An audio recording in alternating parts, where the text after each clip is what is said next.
প্রান্তর কিলটা কনফার্ম করে ফেলছে, স্পট আউট করে ফেলছে। তারা কি লেফট সাইডে রাশ করবে নাকি রাইট সাইডে রাশ করবে, এটাকে কিন্তু তারা ওয়েট করতেছে। কজ জোন আছে আরআরদের কাছে, কভার চলে আসছে। কজ রাত ভাইরা একটু হইলো সামনে থেকে আগে গেছে, প্রপার একটা কভার আছে।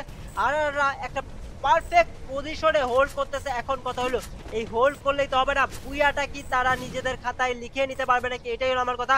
কাব্যদের কাছে কিন্তু ফুল লাইন আপ, আর ফুল লাইন আপ থাকা সত্ত্বেও একজন প্লেয়ারের কাছে দেখতেছি আমি ডাবল ভেক্টর একটা গুড সিচুয়েশন, মানে এইখানে ডাবল ভেক্টরটা একটা গুড সিচুয়েশন ক্রিয়েট করতে পারে। কজ প্রপার ড্যামেজ দিবে শর্ট রেঞ্জে। সবচেয়ে best position I think mister Tripolar আর ক্রেজি গেমার, এই দুইজন হচ্ছে নিয়ে নিয়েছে। মাঝখানে যে কোম্পানিগুলো আছে সেগুলো হচ্ছে গিয়ে যদি একটা টিম বের হয় দেন হচ্ছে কাব্য টিম হচ্ছে ওই কিলগুলো নেওয়ার ট্রাই করবে। এই শফি সুন্দর করে হচ্ছে এই সিচুয়েশনে হচ্ছে ভালো একটা পজিশন ধরে ফেলেছে। আমি বুঝতেছি না যে টিমগুলো আছে মেন পাওয়ারের দিক দিয়ে শুধুমাত্র মিস্টার ট্রিপোলার আই থিঙ্ক 4টা প্লেয়ার নিয়ে এলাইভ আছে, বাকি টিমগুলোর কাছে আই থিঙ্ক 4টা প্লেয়ার নেই, হয়তো 3টা প্লেয়ার। কাব্যর কাছে শুধুমাত্র 4টা প্লেয়ার আছে, বাকিগুলোর কাছে হচ্ছে 3টা নয়তোবা 2টা। এদিকে রাদের হচ্ছে গিয়ে কিল পয়েন্টে ওরা 8 নিয়ে ফেলেছে। ওদের শুধুমাত্র পজিশনটা দরকার বর্তমানে, ক্লেশিং পাপারও পজিশনটা দরকার, 4টা কিল পয়েন্ট আছে। আর বাকি যে টিমগুলো আছে যাদের কিল শুধুমাত্র একটা, যেমন হচ্ছে সাকিব, এর কিন্তু কিল দরকার লিটারালি, এখন কিল দরকার প্লাস পজিশনটাও দরকার। বাকি টিম মিস্টার ট্রিপোলার, কাব্য, এদের দরকার হচ্ছে গিয়ে একটু হোল্ড করা, শেষ মুহূর্তে একটু সার্ভাইভ করা, দেন সেকেন্ড এবং থার্ড অ্যাটলিস্ট বুয়া নেওয়ার চেষ্টা তো করা। যদি পসিবল না হয় সেকেন্ড হওয়া, যাতে রাদের কিন্তু এর আগের ম্যাচে কিন্তু পয়েন্ট এত বেশি ছিল না, কিন্তু একটা মাত্র পয়েন্ট ছিল বোধহয়, বা না 4 পয়েন্ট নাকি 5 পয়েন্ট ছিল, এই ম্যাচে 4 পয়েন্ট ছিল, 7 পয়েন্ট ছিল। এই ম্যাচে হচ্ছে ওদের কভার আপ করা লাগবে সবগুলো জিনিস, হোপফুলি ভালো যাবে রাদের জন্য। আমি মিস্টার ট্রিপোলার মেবি ফ্লিকার এবং ব্লেড জোনের মধ্যে হয়তো আসতে পারবে না, কিসের জন্য, তারা দুইজন প্লেয়ার তারা অলরেডি স্পট আউট হয়ে যাবে এবং তাদের কিলটা মেবি নেওয়ার চেষ্টা করবে, যেটা বলতেছিলাম জোনের মধ্যে ঢুকতে পারবে না, তাদের কিলটা নেওয়ার চেষ্টা করবে। আর মেবি একজনকে নক হতে দেখছে এবং শাটডাউন করে দেওয়া হয়েছে কাব্যর পক্ষ থেকে।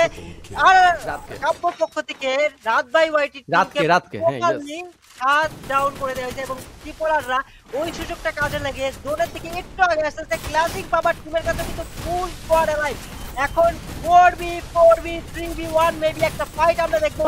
আর সিঙ্গেল একটা কম্পাউন্ডে হোল্ড করতেছে, হোল্ড করে থাকা উচিত আমার মনে হয়, প্লেয়ারদের ফাইট করতে দেওয়া উচিত।